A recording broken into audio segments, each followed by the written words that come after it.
Okay, let's go ahead and get started. Hello everyone, and welcome to today's webinar, Enhancing Cost-Effective Impact, the Aspirational Nature of the 8 Professional Competencies of Substance Misuse Prevention. My name is Kendra Ostermeyer, and I'm a graduate assistant with Illinois Higher Education Center. I'm working with Annabelle, our assistant director. She's been out sick this week, so I'm going to moderate today's webinar, although that's usually kind of her duty. On behalf of the IHEC staff, we are excited to be hosting today's webinar. For those that will have questions throughout, we encourage you to ask. All attendees will be muted for the duration of Dr. Anderson's presentation. And then when he leaves the room for questions, please feel free to participate. Otherwise, please put any commentary or questions in the chat and we will address those at the end of the presentation. So first, I would like to introduce our speaker, Dr. David Anderson. He's a professor emeritus of education and human development at George Mason University. He worked with college student health promotion issues for over 45 years, including 15 years as a student affairs administrator.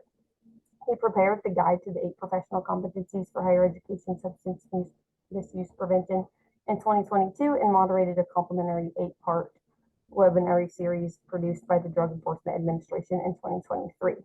He co-authored Leading Campus Drug and Alcohol Abuse Prevention, Grounded Approaches for Student Impact in 2021, and authored Leadership in Drug and Alcohol Abuse Prevention, Insights from Long-Term Advocates in 2019.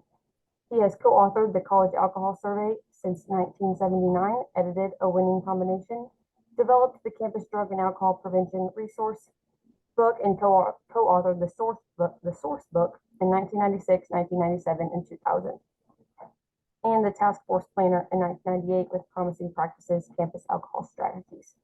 He published Wellness Issues for Higher Education in 2015 and Further Wellness Issues for Higher Education in 2016. He co-authored Health and Safety Communication, a Practical Guide Forward in 2017. Other publications include Impact, Evaluation Resource, Best of Choices, Alcohol Education, 1998 to 2008, and Compass Roadmap, Destination Health. He remains actively involved with writing, training, speaking, and consultation on substance abuse and wellness issues. He works with a range of federal, state, and local agencies and serves on the U.S. Center for Substance Abuse Prevention's National Advisory Council. He taught undergraduate and graduate courses on substance abuse, health communication, and wellness choices. In 2000, he received the Visionary Award from the U.S. Department of Education's network. So without further ado, I will pass it on to him to get started. Thank you, Kendra. It's a delight to be here. I'd rather be doing this in person. I remember traveling to an IHEC meeting, I think it was 8 years ago, and doing a live in-person training. It was based at the University of Chicago, and it's just so nice to work in person with folks. In a few weeks, I traveled to the NASPA conference. I was at the Strategies conference, talked with Annabelle and Eric, and it's such a delight to work with them. Kendra, in the last 15 minutes, just in getting ready, has been a delight, and I wish I would have the opportunity to be with you all face to face, sometime, someplace. Kendra, when you noted that I did the college alcohol survey, just to be clear, yes, you did say it correctly. I did start that in 1979. That makes me old and older. I should tell you that within the last hour, the 2024 renamed Drug and Alcohol Survey went live to four-year colleges. It's our sample that we selected back in 1979, and we follow up with them. And I've collaborated with the Higher Education Center based at The Ohio State University. And we're also expanding our sample this year to include 200 two-year schools. And so we've had 20 federal or state agencies weigh in to the content of this, and we're very excited about what it's going to tell us about alcohol, cannabis, other drugs, and so much, the important work that we're doing. So today, as we start our screen share and make sure this looks correct, we're talking about cost-effective impact. We want to enhance our impact. All of us, I think, are gathered here because we want to have impact. We're not doing this for fun. And people will wonder, why are you still doing this? I know you say Professor Emeritus. Why are you still doing this? Emeritus means and it's an honorary title, but it means you have to have a plan moving forward. And it also means no funding, which is fine, because this is really a labor of love that I did start in 1975. The survey started in 79. I started my prevention work as a residence hall director at Ohio State in 1975. But so today we're talking about cost effective, and I want to highlight one of the key words in the subtitle, the aspirational nature. The aspirational, this is what we aspire to. This is the ideal. And so throughout this, you're going to be thinking, or I would expect that you'll be thinking, oh my gosh, that's too much. I know that, and we know that when I introduce the others who helped to build this. We know that. But if we don't set those goalposts, if we don't define that future a little differently, then we're going to keep getting what we have been getting, or even worse. Next week, as Kendra noted, I'm part of the National Advisory Council for the Center for Substance Abuse Prevention. So I'll be in 2 days meetings with them next week, and our agenda for CSAP, the Center for Substance Abuse Prevention, all day on Tuesday is their strategic plan. I mean, that's the agenda. Time period 1, time period 2, all about strategic planning, which is very exciting. And again, sharing with them the aspirational nature of what's important with the college students and our college audience. So in this, again, welcome. I'm glad you're here.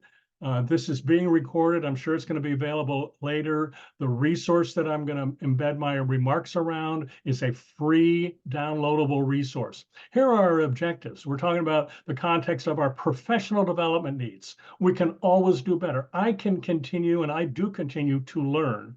We're talking about knowledge, skills, and applications. And with what Kendra was talking about, a lot of my background, it's all about applications. It's about being applied. It's a so what and now what sort of framework. So that's important for us today. And then some strategies for using the competencies. So it's not just that they're out there, it's not just esoteric. It's what can we apply, and how might we do it for ourselves and for others? And you'll see some other key audiences that I'm going to highlight. This is our background for today. I'll save, I'm going to target about 30 minutes for comments here, and then take your questions, your concerns, your applications, your thoughts, your queries, your potential next steps. And so that's where we're going in our 45 to 50 minutes total. All of this is based on this guide.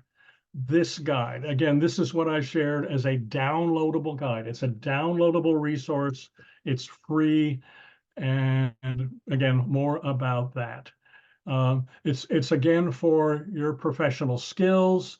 And ultimately, we care about what's happening with our students to make their lives healthier and safer.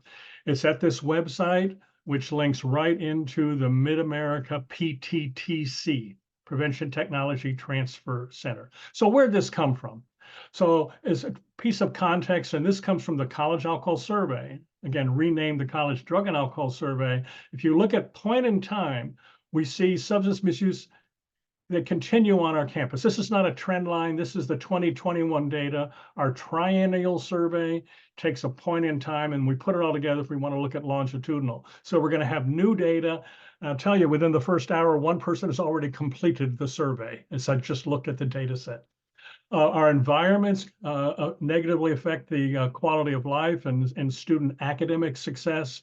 And so if you look at these elements, and again, if you need any of these particular slides standalone as a PowerPoint, send me a note. My email is going to be in the slide deck.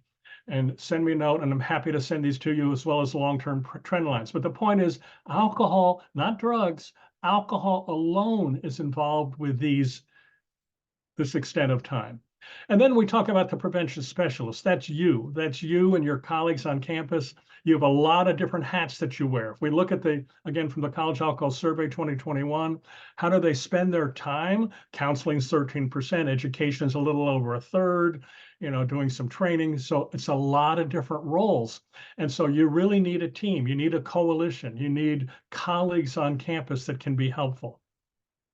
A different study I did, this was with Mark Kretovics of Kent State University. We looked at the higher education master's programs, whether they're called higher ed or student affairs or something parallel to that. That's where my master's degree is in 1973, yes. So we asked the coordinators, to what extent do you address these various health and wellness issues? And look at where the three different alcohol drug items are at the lower end. And again, on a 5-point scale, they're barely at midpoint, not even at midpoint. Then a separate study I did with a couple other colleagues, we asked individuals, these are new professionals. Some of you are new professionals. Where'd you get your training on the psychological elements or interpersonal or substance abuse issues? Where'd you get your training? And in the grad program, again, on a 5-point scale, that not very high. And then where did they get it? Self-taught, self-taught. And that may be true for many of you. So we don't have required courses on drugs or alcohol for our master's professionals who are going into the field. And we don't also have courses on wellness issues. So again, how well are you prepared? Again, asking these new professionals, how well prepared are you on the various substance misuse issues? And this is where they said, again, on a 5-point scale, 5 being very much. The top one is alcohol at a 2.65.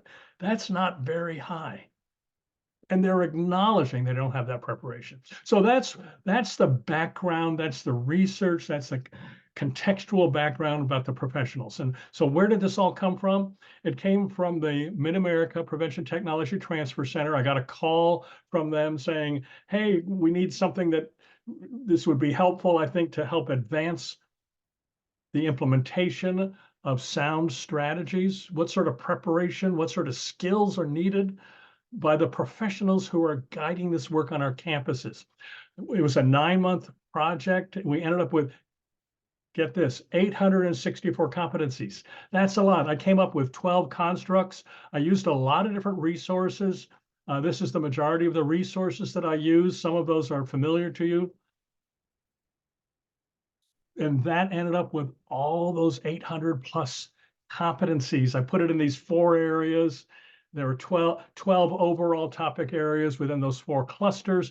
And it looks something like this. When you put it all together in those 12 areas, this is overwhelming. And it looked like this, just in that content one, drug effects. And here were 6 learning outcomes and substance use disorder. It's important that a coordinator or their staff have understanding of that. So that's what these look like.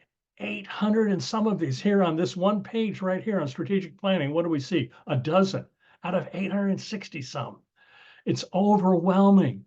And so when that was all filed and it was, it wasn't anything published, it was just, when I put it all together in a document like this, and it was to Dave Clausen, who was the coordinator, the director of the Mid-America PTTC, he said, now what can we do? How can we get this rolled out? And I said, I need help. I need additional, I said, I've done the groundwork and now I need additional assistance. How about an advisory group? Well, let me get a national advisory group. And when I shared this background work with them, their first response was, oh my gosh, that's not usable because it's too mammoth. It's too much. If I put this on your plate, you would go, oh my God. So we ended up with a different model. I got, again, an advisory group. I'll share their names on the next slide. And we ended up with 266 competencies organized in a different framework, focusing on knowledge, skills, and applications. Here's the 6, there's 6 individuals listed here. One was ex officio. It was Steve Miller, who took Dave Clausen's place when Dave moved on. So those 5 individuals, many of those names you may know. They may have served as a webinar speaker for IHEC. So we started with those resources. We focused on substance misuse prevention and higher ed. So a lot of the substance misuse prevention competencies were not for higher ed. So we said it's a different environment in higher ed. You know that. and a lot of others don't. So we wanted to focus on that. We focused on the students and a health enhancing environment for them. What was life like for them to help enhance their health, their safety, their well-being, their learning skills? We organized it around aspirational. Again, that same word from the title, aspirational. And then resources. So you're going to see not just 8 competency areas and then the elements within there. Resources are appended for each of those competency areas and overall. So this is the framework. This is what this looks like. Let's get rid of that. So this is what the health enhancing environment looks like. These are the 8. We're going to go through those 8 momentarily. Okay, so that's where we are. For each competency, we decided to focus on the application. And there were 70 of those across those 8 areas. Again, you'll get an introduction to those. Feeding into each application were skills as well as knowledge. So every application has at least one knowledge item and at least one skill. So that was the framework, and we'll see how that looks. This is, again, what the document looks like, and the intent is to think big. Think about the big picture. Think about aspirational. Aspirational. This is ideal. We will never get there, and that's okay. But it helps to draw a roadmap for us. It helps to set that desired skill set. And when you look at these and when we try to understand them today, and then as you think about them tomorrow, you may think, I hadn't thought about my role in that way. And that's precisely the intent. So as a framework for this, here's one of them. And again, more on this shortly. So you'll see that in the area, the competency called strategic planning, here we had 7. We have between 7 and 10 sub-competencies there. More about that later. But for each of them, you'll see, this is what it would look like. You see the application here on the left side. For this first one, oversee the continuum of efforts. There's the application. Feeding into it are 3 knowledge items and 1 skill. The next one is about engaging stakeholders, meaning you don't have to do it alone. Feeding into that are 2 knowledge items and 2 skill items. That's the model we used. Okay, so those are the 7 areas for strategic planning. Now, I also mentioned that there were resources. So at the end of this, you'll see, an end of strategic planning, you'll see the strategic planning resources, all with URLs or publication information. And then separate from that, at the end of the entire document, it's important to know about other agencies. So there's a resource about federal agencies that have something to do or to say about campus drug and alcohol issues. There's national organizations, not in the federal government, but national organizations. And like IHEC, I consider to be a national organization because you have a national reach. There's also information resources and listservs. Again, all of these with URLs where you can subscribe, you can learn more about them. And then data sources. Where can you get data? Where do you get the most current data? All right, so that's the context. So then out of that was published about a year and a half ago, a little less than. Out of that came a webinar series that was launched this past summer. I was floating the idea about, let's do a webinar series and seeking funding for that. And it just wasn't coming forward. And DEA came forward, the Drug Enforcement Administration, Rich Lucy came forward and said, what if we were to sponsor it? We would produce it. And so they did. They did. And I got the 5 individuals from the advisory panel involved. They were experts. And again, you'll hear a couple of them and see those illustrations. But that webinar series is designed to bring to life the resource and the context of each of those 8 core competencies. So let's take a look at each of these 8.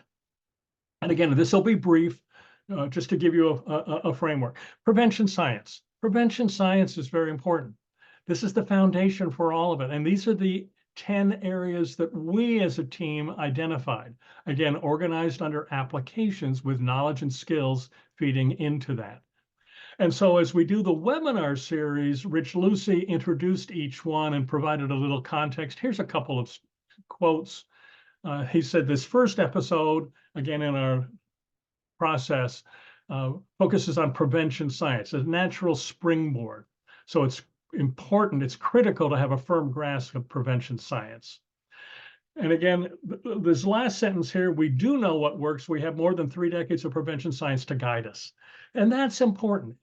It's a different realm than when I entered doing drug and alcohol misuse prevention in 1975, we didn't have that. The historical context, the NIAAA, National Institute on Alcohol Abuse and Alcoholism, and National Institute on Drug Abuse, big research agencies for our government and for our nation, were just founded earlier that decade. Earlier in the 70s is when they were founded. And so to introduce prevention science, Susie Bruce, one of our advisors from the University of Virginia, also heads up the Gordy Center, had a little bit to say about that. And again, I interviewed her. I've interviewed each of them for 45, 50 minutes. Susie had the stage and trying to bring some insights. And again, you can look at those videos. They're all available. You go to preventioncompetencies.org or to the DEA site. I have their link separately. And you can listen to those, download those, use those for training, take snippets. And so we're going to try now for a brief snippet from Susie. Prevention science really is the core of this work, and that is why it's listed first in the model. If you don't have a background in what works for substance misuse prevention, you'll spend a lot of time spinning your wheels. You run the risk of actually creating harm, which for sure, none of us want to do. So in addition to ensuring your programs and your policies are evidence-based, we have an indication that these are going to actually be reducing substance misuse. Our campus programs really have to be comprehensive and meet students where they are.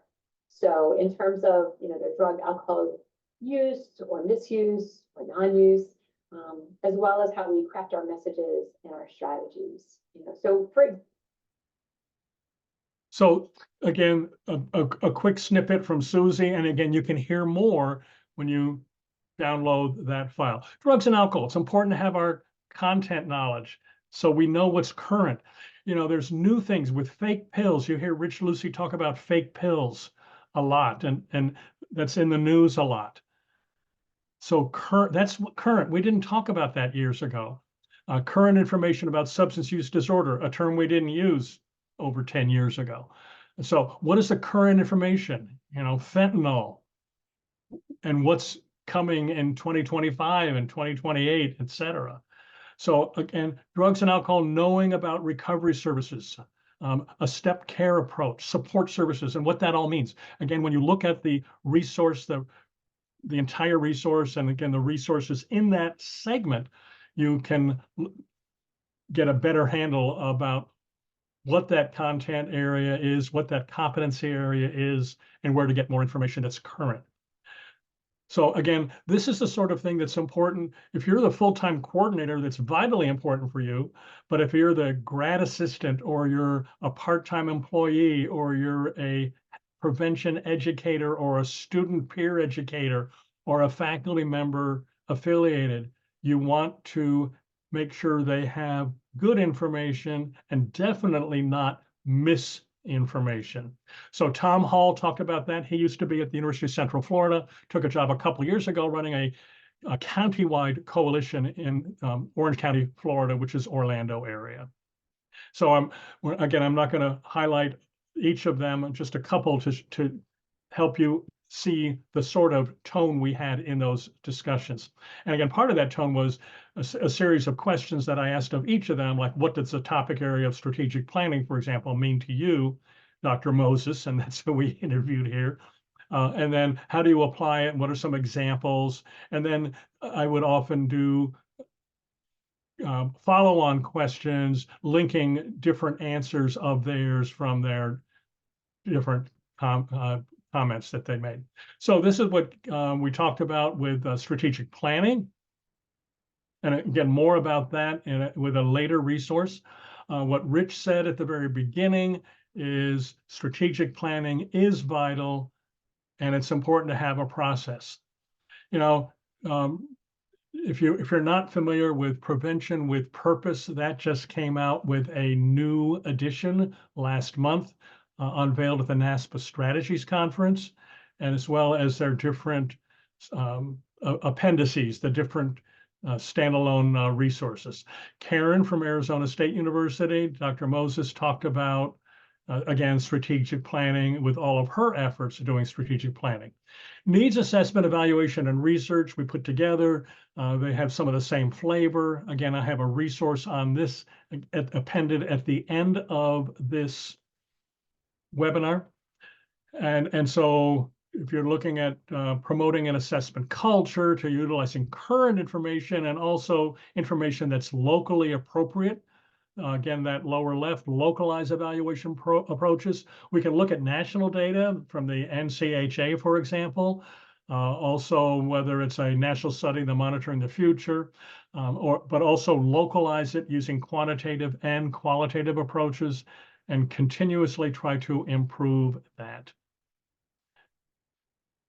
So with this, we'll hear Dr. Jim Lang, who's the director of the Higher Education Center at Ohio State, also at San Diego State University. And so he's talking about quantitative and qualitative measures, and just a brief segment from Jim. It is the case that sometimes goals will be placed on efforts that are not evidence-based goals setting. So for instance, you'll sometimes see a campus say, well, we would like to see a 10% reduction in something. Could be cannabis use. You know, where did 10% come from? Is that a realistic goal given the types of changes that you're expecting? Is it even possible, given the population that you are reaching, that you will find a campus-wide reduction at that magnitude? Those are all questions that you could have when you start seeing those sort of arbitrary goal setting. Instead, going with the needs assessment, understanding the variability that's in there, understanding the population that might be reached, and then understanding the impact of various parts of the system, you can set a more meaningful goal that is plausibly met with the effort that's been given. So it again feeds back into the strategic planning, but it is something that the professional should understand when they're looking at the measurement that's going on, that there may be some impulses amongst those in the community to use those numbers to create arbitrary goals. That's not really following the system. It's better to look for ways that you can start seeing improvement incrementally over time, and then you'll get a better sense of what is possible for the goals that might be set. So again, a quick understanding of how needs assessment is important and that it be reasonable and appropriate. Program management is often where we quickly jump. We jump there without all the other foundational pieces. So thinking about when we get to this point after the strategic planning and the needs assessment and understanding prevention science and so forth, then we get into what we typically jump to at the beginning. And we're saying, hey, there's some prior steps. So with program management. The webinar with Joan Masters of Missouri Partners in Prevention highlights a lot of that from her work at University of Missouri, as well as the various campuses in that statewide network. Joan has also developed a training piece that was parallel to this competencies resource. So policy and environmental strategy is also important. If we go back in time, policy is where a lot of campuses revolved their campus efforts around, again, 30 and 40 years ago. That's an important piece, but it's not all that one can do or should be doing. And again, with this, we had both Jim Lang and Joan Masters talk about policy and the campus environment. Leadership. Again, these last two, leadership, and then we get into communication and advocacy, are often overlooked. And I think these are critical for our campus efforts and for people like yourselves. You can be a leader, you are a leader, you have that knowledge, you have that expertise, much more so than the vast, vast, vast majority of any other employee on your campus. You may not believe that, you may not get that affirmation, but I believe that, and I believe that that's important that you let that be known, that here's what I have learned, here's what I've learned from the experts, here's what I've learned from my work with students. You can talk about that and help to guide that. We listen to law enforcement, we listen to health center directors, we listen to counseling directors. It's important also that we listen to the campus drug alcohol prevention coordinators or those experts. So again, how we define leadership, we talk about that again in this webinar, and we talk about it, and you'll see a lot of those elements in the Competencies book. Again, both Karen and Joan were very vibrant in that webinar. Again, the last one is communication and advocacy, something, again, what we haven't done the greatest job with for ourselves, selling our own story. That'll be part of my message to CSAP next week as one of their dozen on their advisory board. How do we communicate better what prevention is and how everyone can be involved with prevention? And how do we advocate for our cause? How do we advocate for the resources and the expertise that we need for our campuses? Clear, concise communications with various audiences, communicate your goals. That's like having your elevator speech. When 6 of us gathered at NASPA to do a pre-conference workshop, we spent the entire day with an audience of about 20. And one of the things we were focusing on at the end of our time together was a mock elevator speech. How do you convince others and get clear for yourself and then convince them that what you're saying is important? We have the opportunity at the American College Health Association for 4 of us to do a pre-con, a half-day pre-con about, again, the same thing, the importance of campus prevention efforts. So again, Susie Bruce and Dr. Tom Hall were very helpful in illustrating that. And again, I'm not going to belabor that here. I want to have us spend our time, again, the last 10 minutes about how the resource can be used and then open it for questions. So also in this guide, and with the group of 5 advisors, came up with the background. So why is this sort of thing important? Why is a guide like this important? How was it developed? You've heard that. How is it organized? You've seen some of that. And then who's the audiences for use? And that's what I want to focus on here.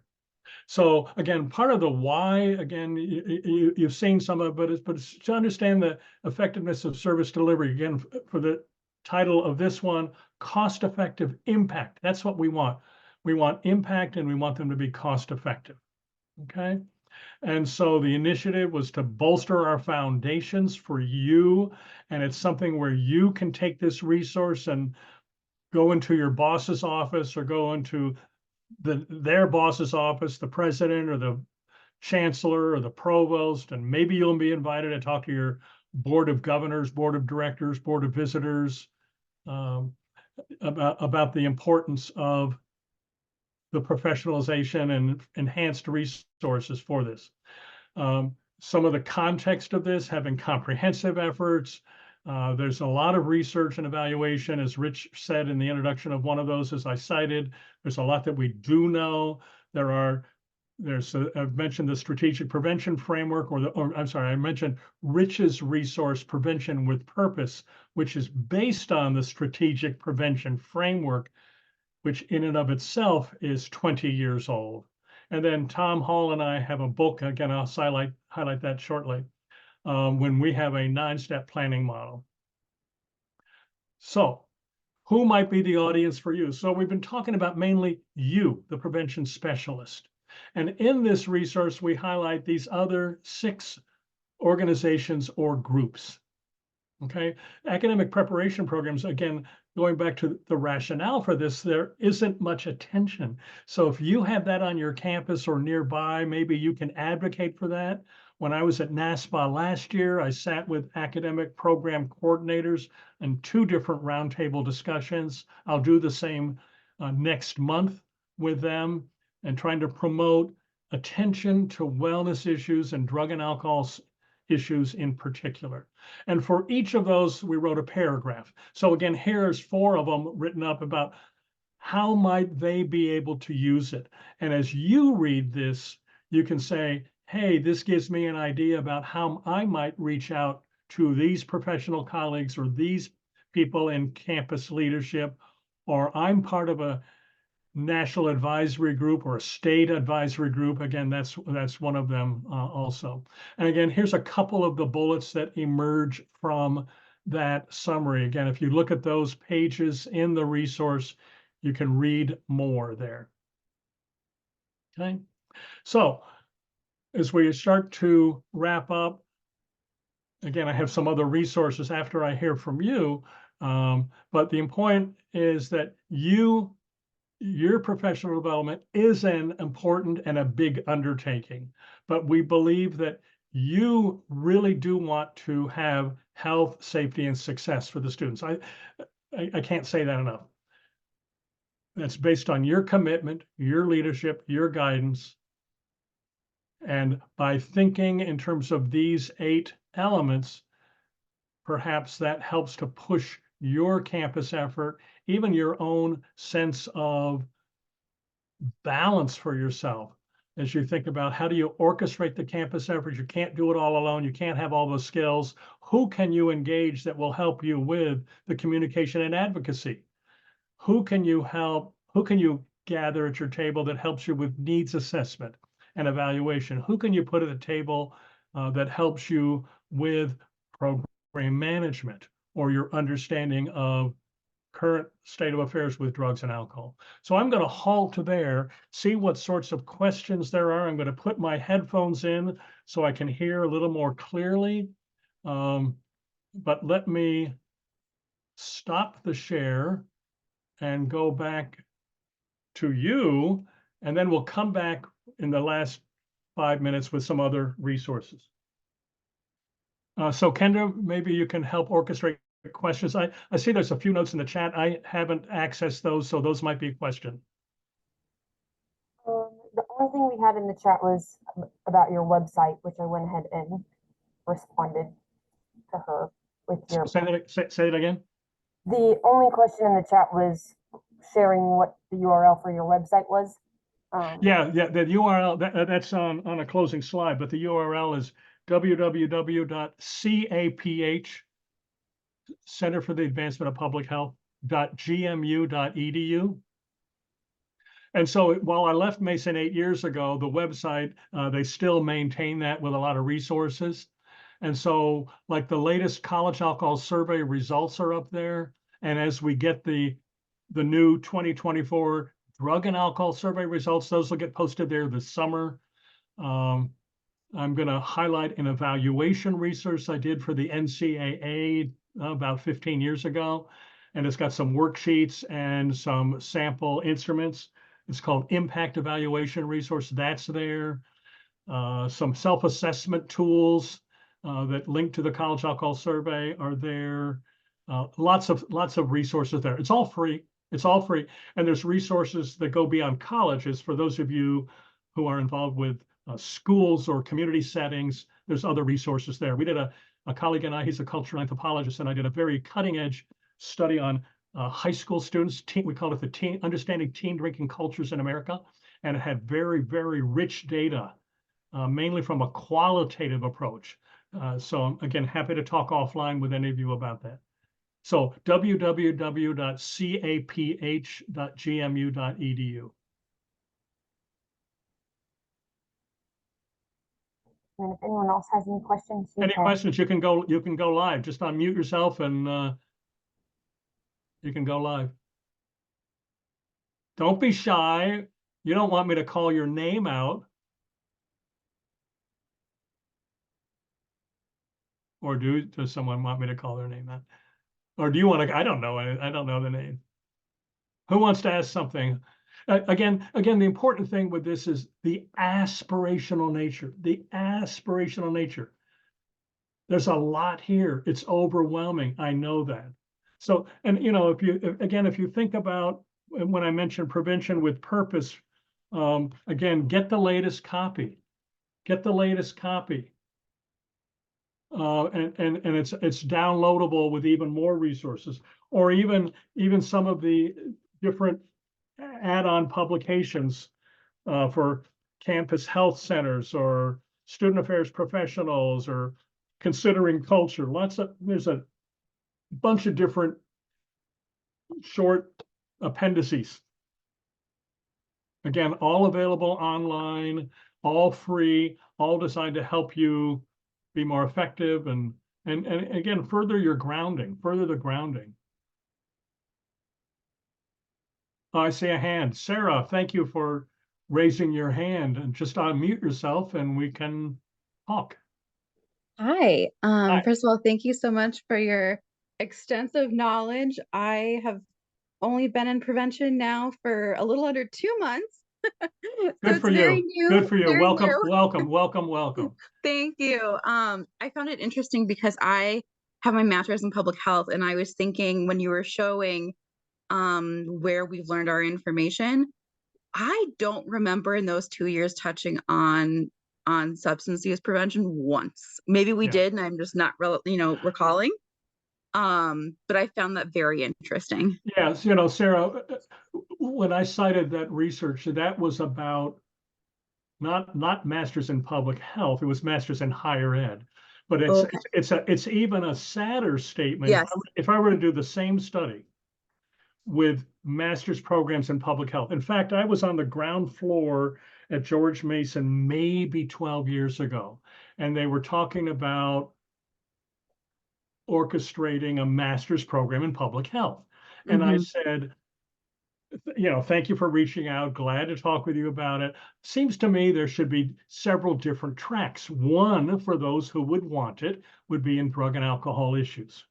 Another could be in something else. Another could be a third topic. But they decided, no, we're going to go the old traditional way and just use whatever the core competencies in public health were at that time.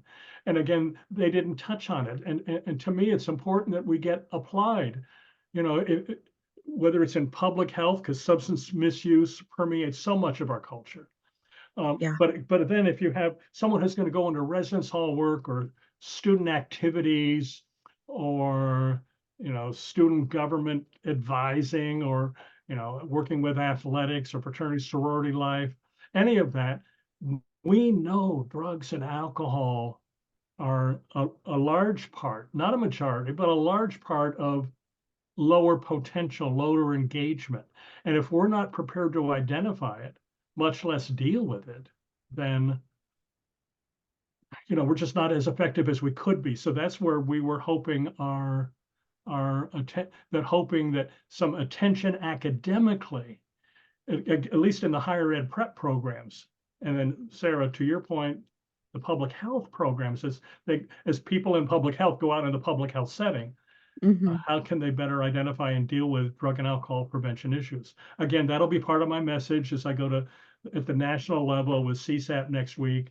And it's an ongoing, if you will, a broken record for me. And that's part of why I keep at it. But thank you for your observation.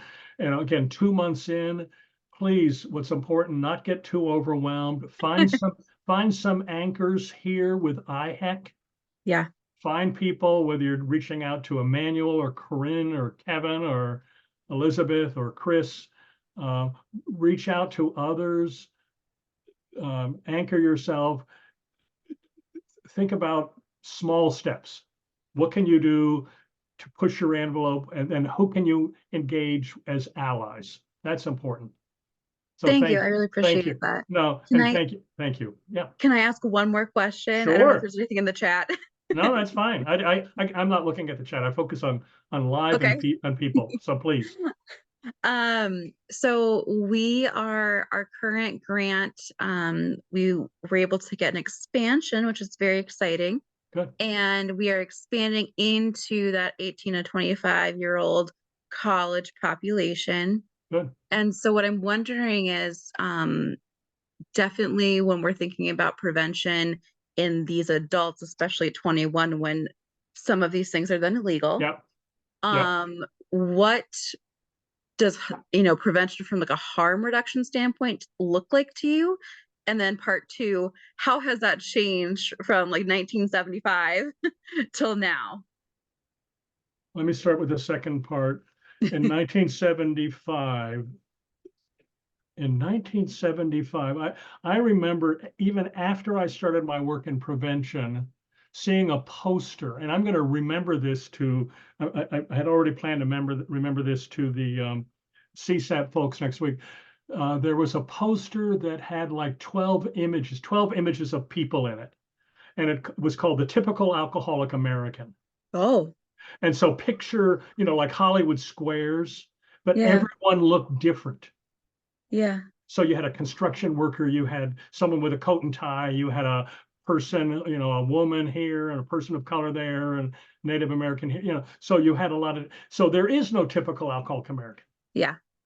And so the message, the approach then was very simple. It was, let's have a policy and we'll have an awareness day. In fact, my first book was on an awareness evening. We had 4 hours.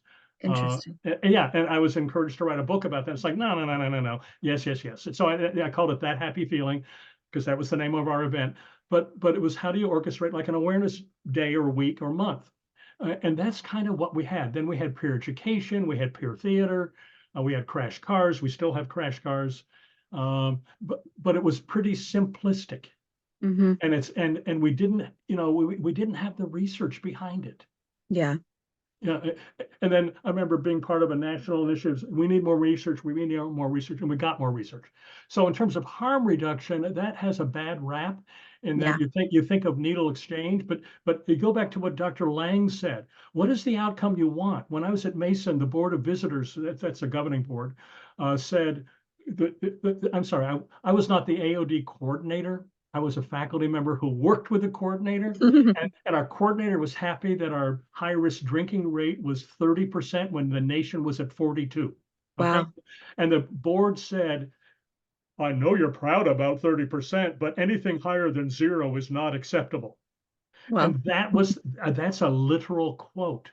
Wow. So if you have, the 5 or more drinks and 4 for women, at least once in the last 2 weeks, unless we got to 0, we were not successful. Harm reduction would mean, we're lower than 42% and we're trying to get down to 28. We're trying to get it not from 10 drinks or down to 8. We want from, 10 drinks down to 8, down to 7, down to 5, down to 3.